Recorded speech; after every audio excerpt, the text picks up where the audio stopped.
This is Talking My Walking.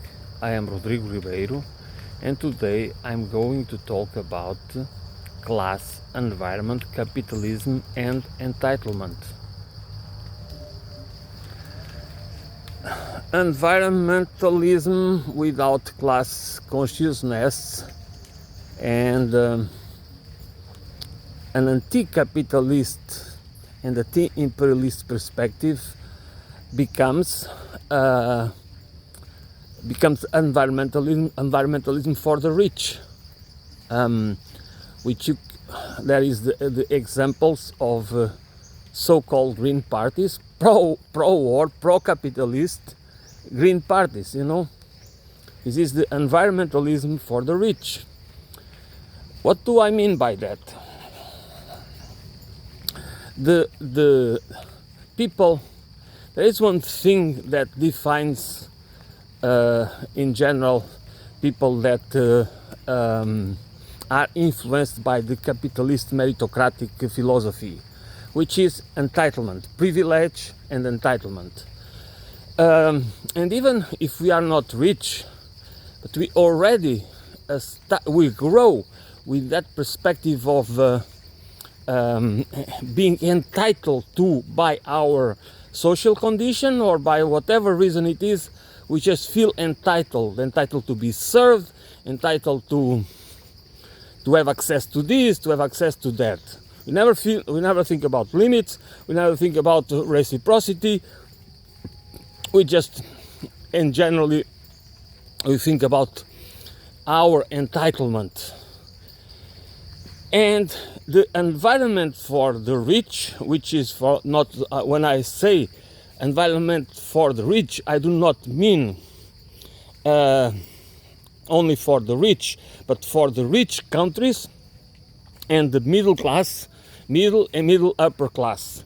Which means, for example, if in many countries of the so-called global south, there are destinations for vacations. People just enjoy to go. It's cheaper, and the weather is good, and there is a lot of it's convenient to retire there or to have vacations there. But of course, we want resorts, we want to have a nice time, and therefore the environment is always the victim, the ecosystems and the species, especially the species more vulnerable, that are losing numbers because they are losing habitat, are the ones that are in the losing side. But does it matter? It matters because the problem is that we can have NGOs and people, well-intentioned people that want to save the species and study them and pick them and bring them to zoos and to whatever it is, into what is it called? I don't remember right now. Okay, never mind. What matters is that people, well-intentioned people that really love wildlife and want to preserve, they fight against, they try to convince politicians and to convince real estate developers and all these people that just do not understand other philosophy but the philosophy of capitalism. They do not understand limits. To try to have a moral argument for the need to preserve these animals you know, because it's a crime. Because if we are responsible, if our supposed development, especially this kind of development that is not most of the time even for the benefit of the economy, maybe some people can be employed there, can be exploited to be servants, to be waiters and cleaners and all that. And there is also people that are going to build the hotels and resorts and so on and so forth. But they are not going to be the main benefiters, because if there was a real intention to develop the economy, not for the intention of growing the economy, but to develop the economy, that local communities could have economies that function, not for some to get rich, but for the well-being of the community itself. We could have that. We can have that without the need to destroy the environment. But capitalism is not about that. Capitalism is about manipulation, exploitation, and control. It's because the most important is not the environment. Is the environment not becomes important if it's a source of profit? It's always about profit, wealth accumulation, control and power. And that's why the people that do not, my point is, the well-intentioned environmentalists that do not connect the dots, that do not understand the class war that is always waged, is not us against them. They are always waging war against us. Always. The rich class, and especially the oligarchs, they are always waging a war against the many. Always. It's not just a question of when we attack them. No. They are always manipulating the laws, putting strategies in place to weaken, to make us weaker.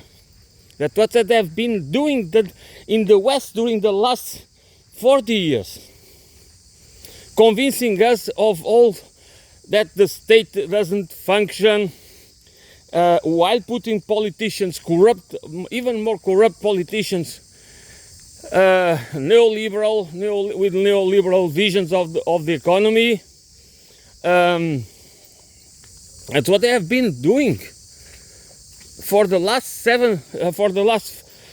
40 years, trying to weaken us, to divide us, through cultural wars.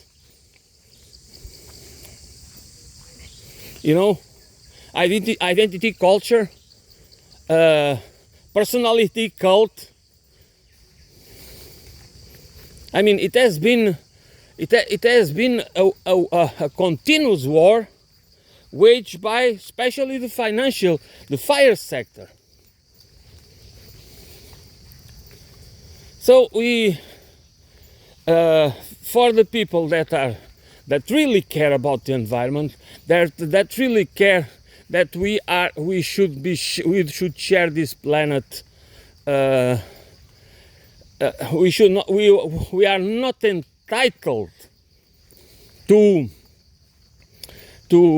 be responsible by wiping out the species because of our behavior. But it's not a behavior, because this has nothing to do with individual behavior. Of course, individual behavior is important, but this is a systemic problem, a structural problem. We can change. We can do some reforms. We can green capitalism. It doesn't matter, because the system is still the same. The machine that is behind the problems is the same. It's not even about changing the mindset. Okay? People can be convinced to buy more clean technologies, can have more clean and green lives, okay? But they do not change the mind. That mindset can be changed, but the mindset about the wealth accumulation and the primacy of private property and all the rest, the profit maximization and everything else is there. But is there why? It's because it's good for all of us? No, it's not good for all of us. It's always, the system is designed in a way that it always funnels the wealth upwards, not downwards. So it is always, it is to concentrate the wealth, and therefore to concentrate the power and give the control into the hands of a very few. And if you want to call it a democracy, just because you can vote and because you can have free speech, that is not even true. And some freedom of movement, especially if you have some money, because if you don't have money, you don't even have any movement at all. How can you move without money? By move, you might not even be able to buy to satisfy the basic needs, much less to enjoy life and have whatever kind of freedom. So that is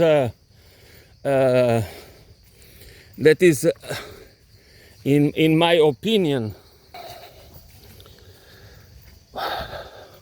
we need to radicalize, which means we need to change our lens. We need to change the lens. How do we perceive, to change the perception of reality, to change the perception about how an economy, what is the economy, and what's the role of the economy, and how the economy really function. And by the economy, I mean the real economy. And what is economic development? What is a social and ecological political economy that allows us to enjoy good lives, freedom, while living within the boundaries, the ecosystem boundaries?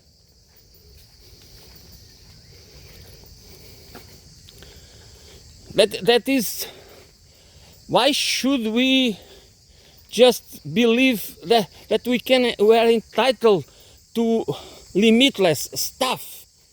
And limitless stuff is not only the problem. To being focused on our lives only on accumulation wealth and creating businesses. It doesn't matter what kind of business it doesn't. But worse than that, the what is really bad, I mean evil, is the financial capitalism. Because the financial capitalism is only about control. Financial capitalism is capital as power, not capital as production, not capital to give some use to the real economy, but as power, as concentration of wealth and power and control. And this is capitalism. You know, when you think about the poorest countries in the world, you always think about Korea, North Korea, and Venezuela, and they always say this is what they. But how about capitalist Philippines, for example, or so many other examples that are capitalist countries. And so many capitalist economies that have been controlled by savage dictators, like in the Caribbean and elsewhere, and then I mean that by client states controlled by the American empire, dictators, kleptocrats. Those are capitalist examples. We always think about capitalism as being very successful. No, capitalism is dynamic, that's for sure, because it puts people to work, that's also true, because it stimulates competition, and it's kind of dog-eat-dog philosophy that, of course, the more sociopathic and psychopathic you are, the more close you can achieve success. Because you don't care. You don't have compassion. You have no compassion, no scruples, no no empathy. Therefore, it doesn't matter what kind of damage you can inflict in people and the environment and what it doesn't matter. It's total indifference. So if you are an environmentalist, and I'm saying it in the best, if you have concerns about nature and the extinction of species, and you do care about that, you also need to care about class. It's like the same goes for people that are anti-racist. If you do not understand the class dynamics, they cannot understand racism. It's not because can't we find racism that is not directly connected with the class? Of course. But class is always there. And why? Because class, it's about classifying people, in putting people in shelves, in categories, separated in categories that are from inferior to superior in a scale. You know, you have there is a hierarchy from the lower, the lowest level to the highest level. And racism is exactly the same. The principle is there. Racist, what is a racist person usually? It's a person that believes that other races are inferior. Okay? So, the class principle we cannot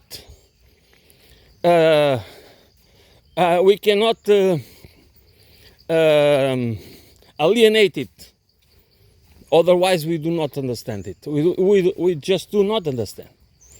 We do not understand what's going on in the world without the understanding of class. Where does our feeling of entitlement comes from?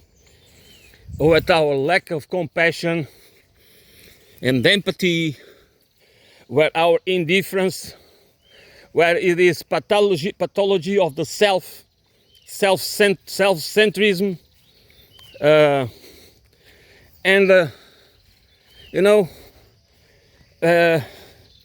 that is that's the same. That's what we do not understand. We do not even can understand the world, but through the primacy of private property lenses, which is also, that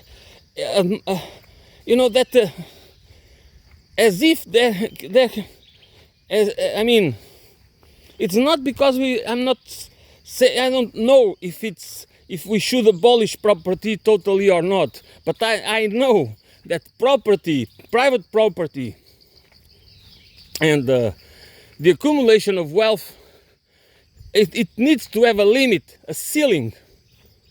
Because if we do not have a ceiling, it will create inequality. And the inequality will grow. Because the system is designed for that, not for the opposite. That's why we never solve any problem. We don't solve the environmental problems.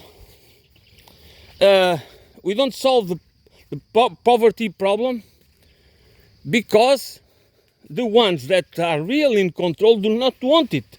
It doesn't fit their agendas. It goes against, actually it goes against their agendas. So why should they fight it in a real sense? I mean, why should they try to solve a problem that in the end is exactly the reality that is enriching them, that allows them to have control over people, territories, resources, and everything else? Why should they do it if we do not make them do it? That is exactly the problem. You can ask nicely, and some rich people are considerate. It is not about that everybody that was able to get rich through legal means, and that working hard it has to be. No, there are many people that are rich, and they are nice people. They are compassionate. I know that, but it's a system. And it is not about. That's exactly. We need to understand the reality as a system, as a process, not as a thing, not as individual cases.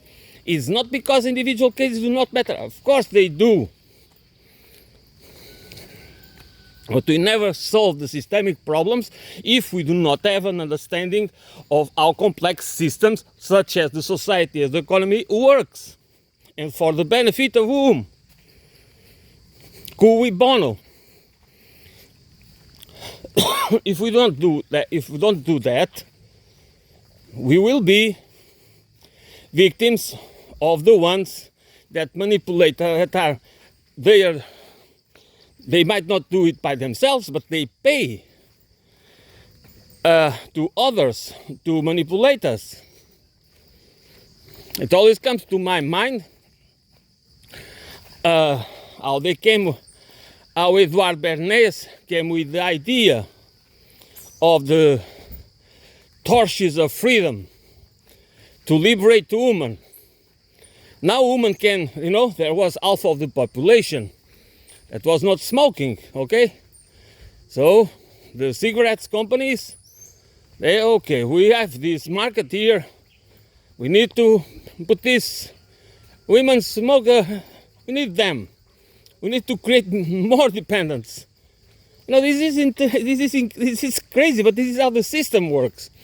So therefore, Mr. Bernays came with the idea of torches of freedom.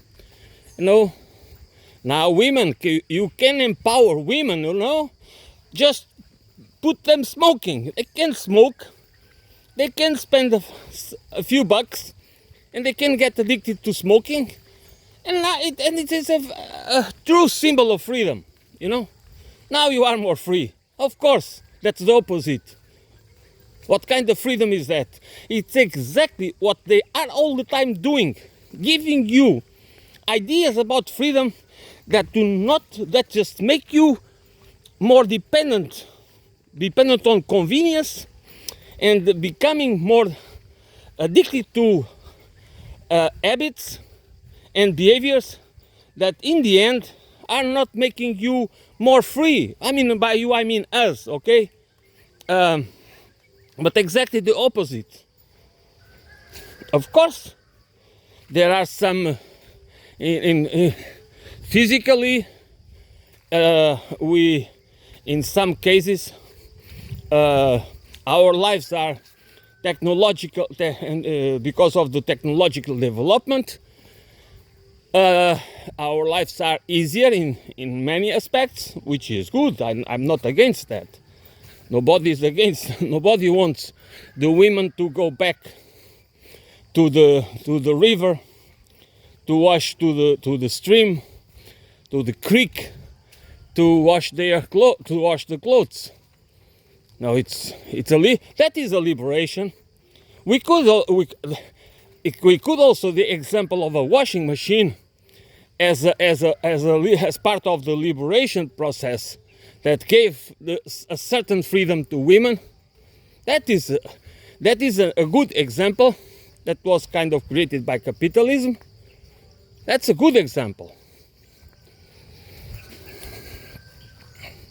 So, but many examples are the opposite. Okay, there are good examples and bad examples, and all examples that make us be too much dependent on convenience, our freedom is going to be weakened, because we lose independence. If you care about the environment, every time you go into a vacation or other reason,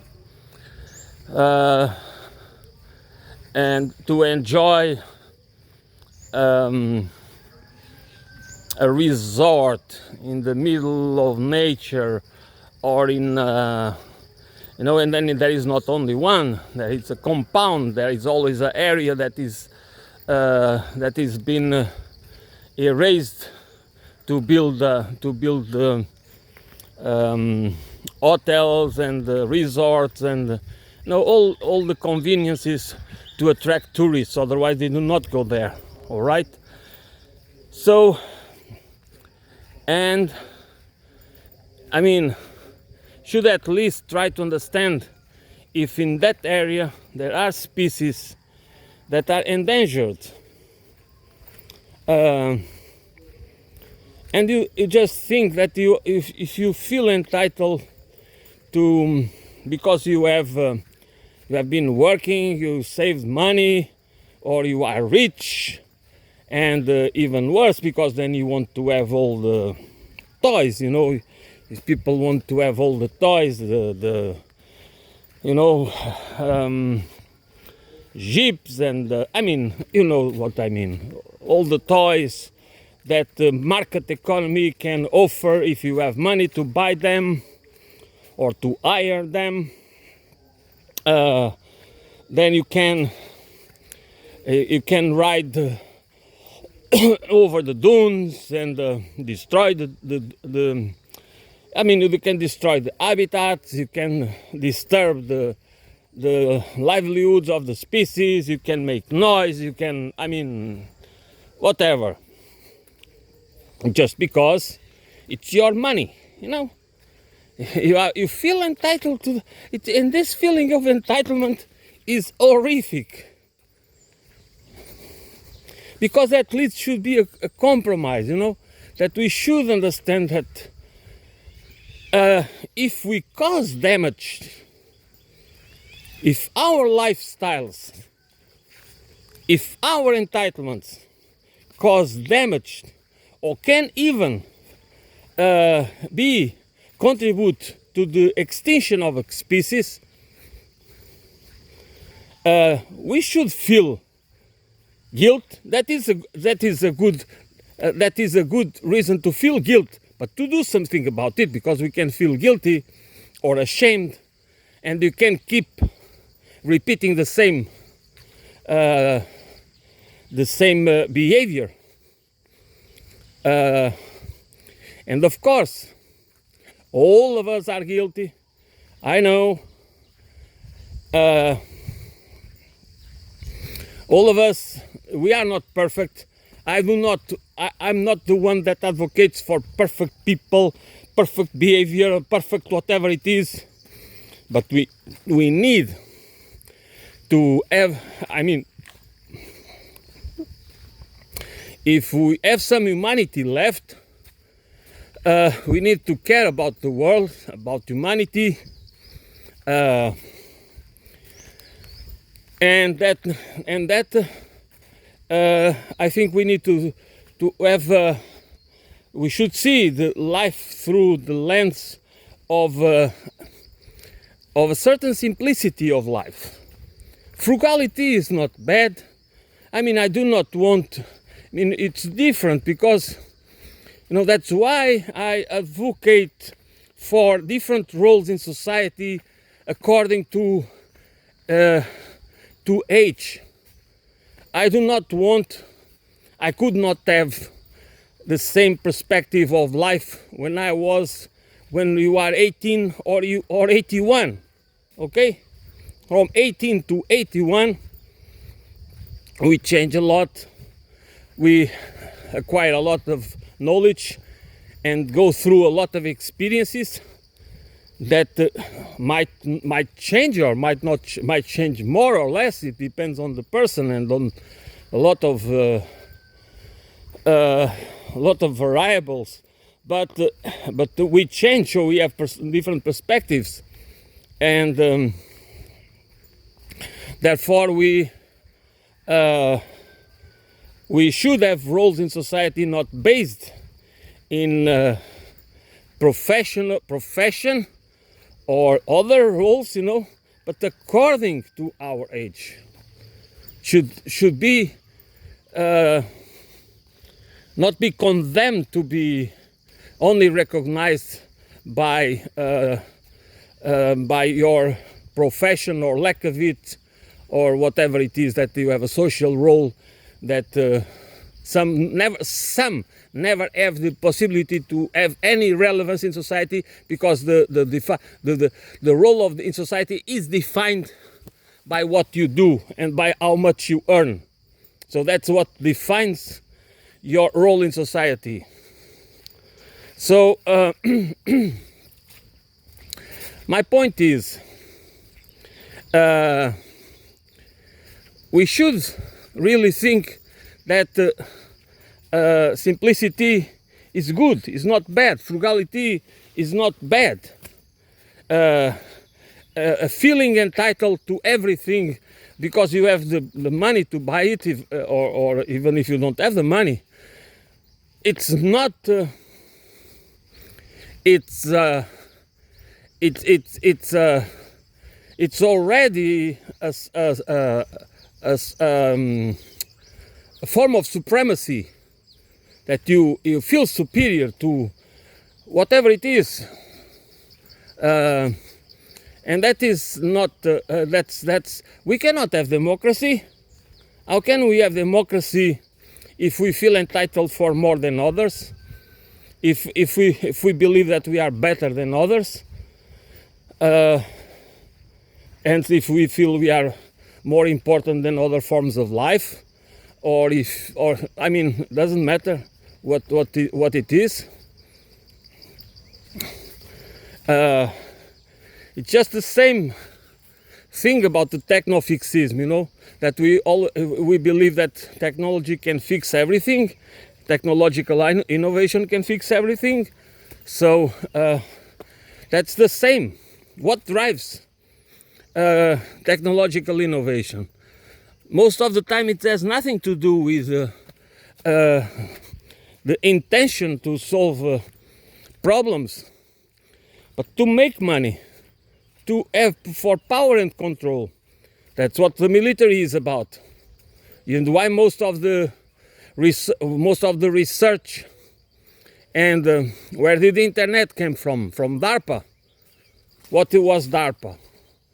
Okay, so everything, and this is a philosophy that some do not understand, even many, because people are just, They cannot understand the human condition. People are led to believe that the human condition is like that. We have to compete. There will always be this great power competition. So we cannot live, there is no other way. We have to live with that reality. And I honestly believe that is bullshit. And the problem is, if we truly believe and we do not are radical enough to ask questions, to ask what some will believe that are wrong questions. No, they are the right questions. And the right questions is about, why can't we have a different system? Why they do keep saying that there is no alternative? While saying that we are free and we can imagine anything and we should not have limits for this and for that. But why should we have limits in our capacity to imagine and to create, develop a different society and civilization?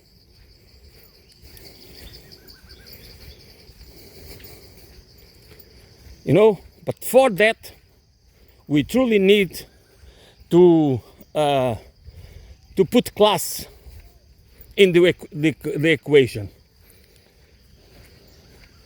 because that it is that there is no there is no alternative for that. That is really true.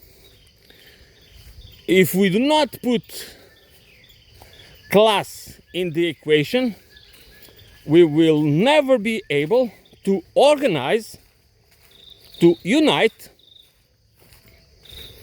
because there will be always cultural divisions, there will be always some sort of racism, there will be always other problems, that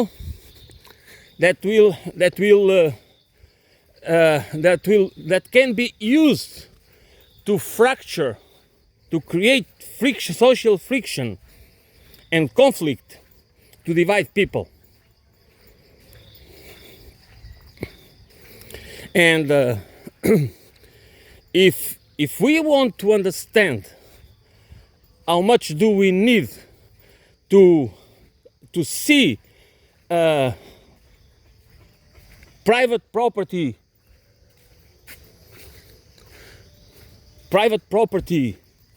and the accumulation of wealth by using the lenses of limits, that we need to have limits. We cannot just keep growing, keep accumulating, and because there is a certain morality that it seems that they make us seem that we need to cook, that is right, that people have the right to what is supposedly earned by them. No, that's not earned by them. That's earned by a collective of people. That's earned by that everything requires resources and energy, and that should belong to anyone or be controlled by anyone, in the sense that it should not be controlled by private corporations, because the resources belong to nature. And if we are in a particular country, they belong to that particular country, and they should be developed according to ecological principles and for the benefit of humanity, for sure, but within limits. Not for some corporation or some private equity firm or some whatever, some international banking system and financial system to take over everything and create a system. That's what they wanted to have, a system of global governance through financial enslavement. That was the idea for the Pax Americana. Okay? So,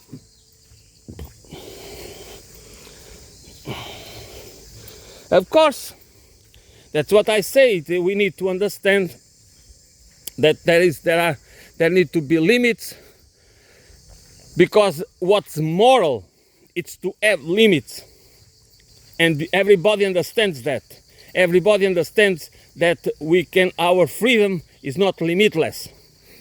We cannot do whatever we want, and the same is true for private property and the accumulation of wealth, because it might be framed ideologically and culturally and politically as moral, as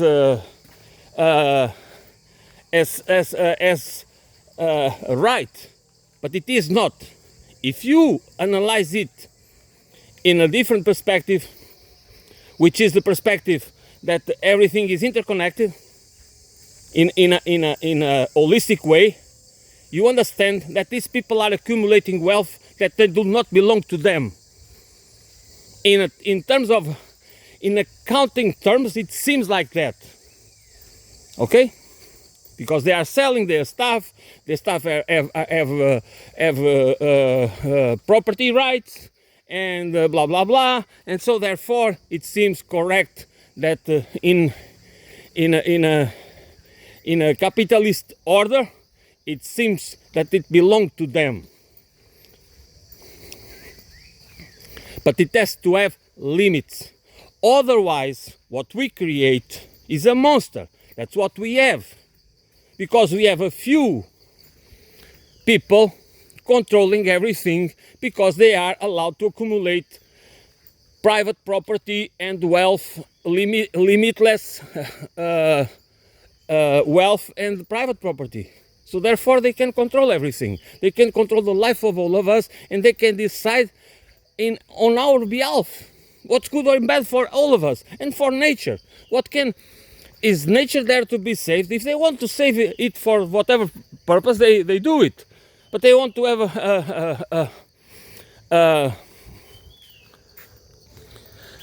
so they have the power to they have the unilateral power to decide what's good and what's bad for people, for the environment, for nature, for the world, for everything else. And that is not only undemocratic, because actually it is undemocratic, but it is a total. It's absurd. It's absurd that us accept it as natural, as part of the human condition, as part of the, as if it is. It's not that it cannot be repudiated, and it should be repudiated by all of us. That's what I believe. So, in order to understand our role as an environmentalist, to understand our role as citizens, because we are not environmentalists, or we are citizens of a society. We are part of a civilization, and now that we have,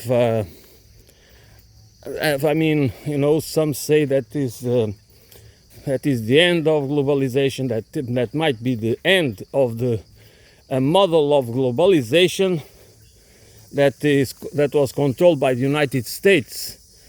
That might be true, but that's not going to be the end of civilization, or the end of civilization. I mean, it might be someday, but not the end of globalization, because we have actually a global civilization, a global economic system, a global civilization that is still based on the principles of imperialism, of economic imperialism, that are imposed with soft means or hard means, or both. So, in order to be to understand our role in the world as environmentalists, we need to understand that we need to be internationalists. Nationalism is not going to make us safe. It is impossible in today's world. We need to be interconnected. We are interdependent. The economies are interdependent. That's nothing to do with the United States or China or the European Union or other countries. We are interconnected. We cannot. Of course, there are countries could be self-sufficient. To a certain extent, almost every country could find a way to be self-sufficient. But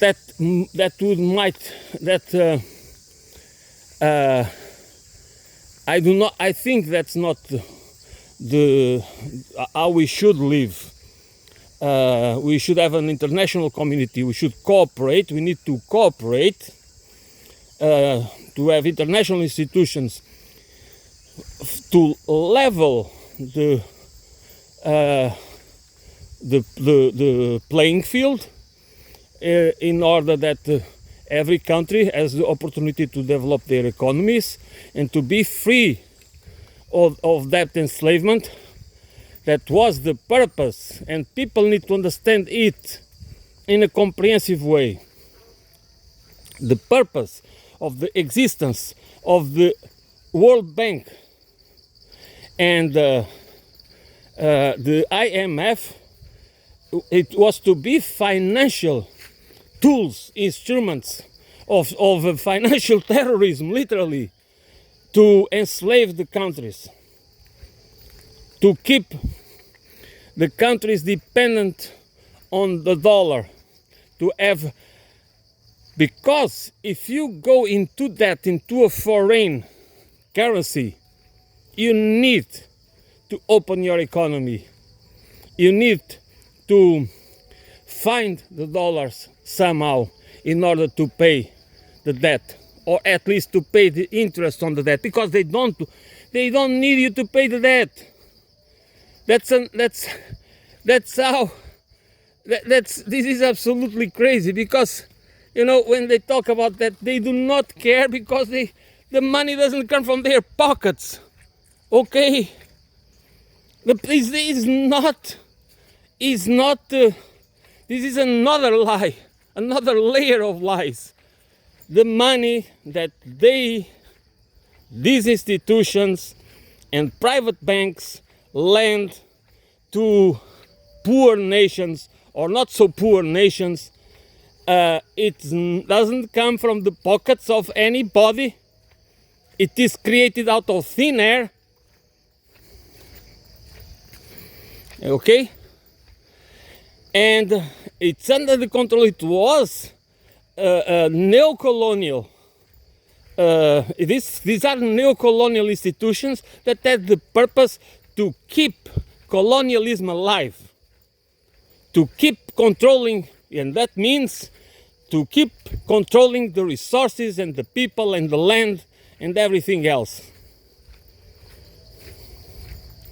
So this is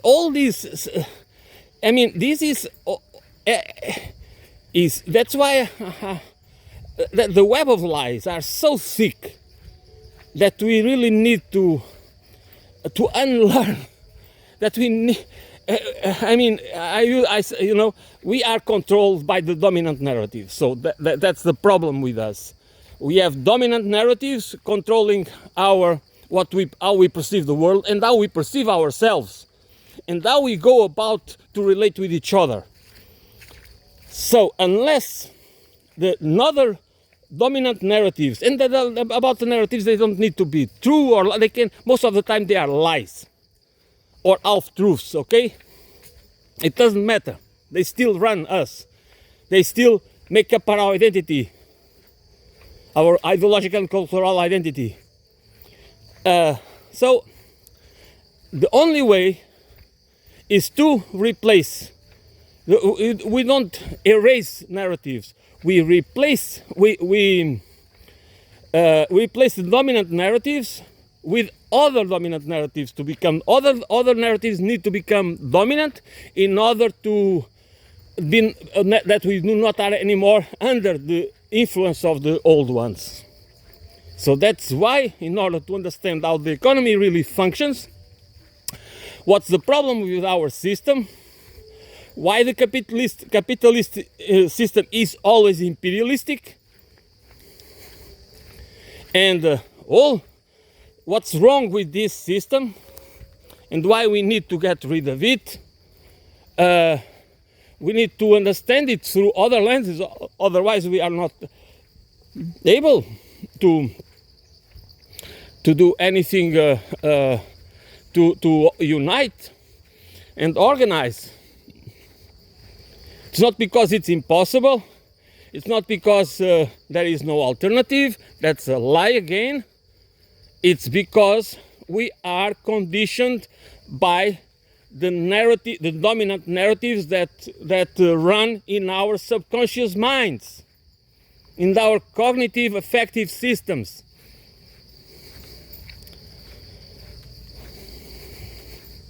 That's why we are, most of us, why don't we give relevance to class in our thoughts and analysis? Why is that? Is it because it's not important, or because we have been conditioned to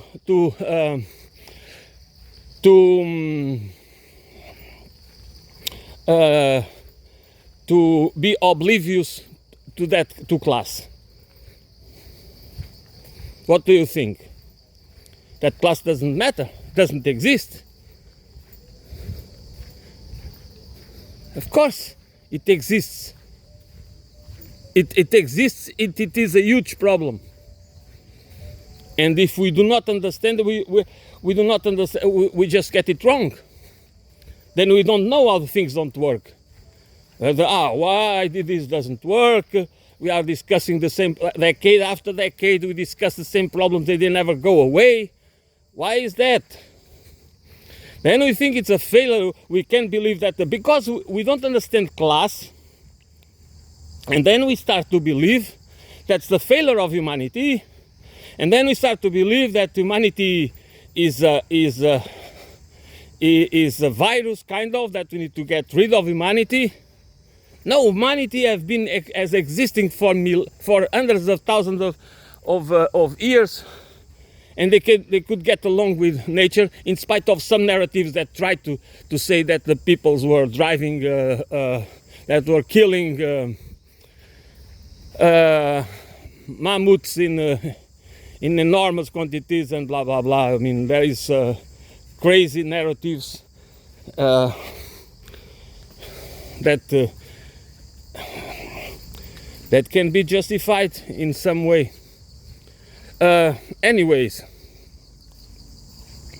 so we need to have a different approach that needs to go through the understanding of reality as a process, as a complex system, not something that we can model. We can use models, but we need to understand reality beyond models. Okay, there is nothing wrong. Actually, there is a lot of things wrong with modeling, but we can use models, system dynamics modeling and other kinds of complex modeling in order to have pictures of the reality. But we always have to go beyond it. We need to understand everything as a process, not something that can be captured. It is a video, it's not a photo. It's something in the move. And it is And we need to understand the interconnection, the transcontextualization of the problems. Not just see it through the lens of specialization or specialized fields that they do not understand anything. I mean, they understand quite well the problems by itself, that, okay, you know, there are the trees, there are not enough trees because of this and that, and so the animals cannot survive, and yeah, for that purpose, specialization is important. But specialization by itself doesn't allow us to address the problems in a holistic way. If we want to solve them, if you want to understand it in a comprehensive way, and then do something to really solve them, not manage them, because we are managing the problems. Like we have managed democracies. Everything is managed. That's why we have a professional managerial class. And usually they are quite well paid, quite well rewarded to perform their jobs. We need to go beyond this reality if we want to solve the problems. That's the same with my conversations or my monologue or whatever you want to call it. This is a process. This is an open discussion. I do not pretend to be able to frame everything in the most perfect way, because I'm doing that. I'm trying myself to understand and to go in as a comprehensive understanding of things as possible. And this is part of a process that is not. This is not about me or about my stances. This is about understanding the things to understand the big picture. Okay? And that's what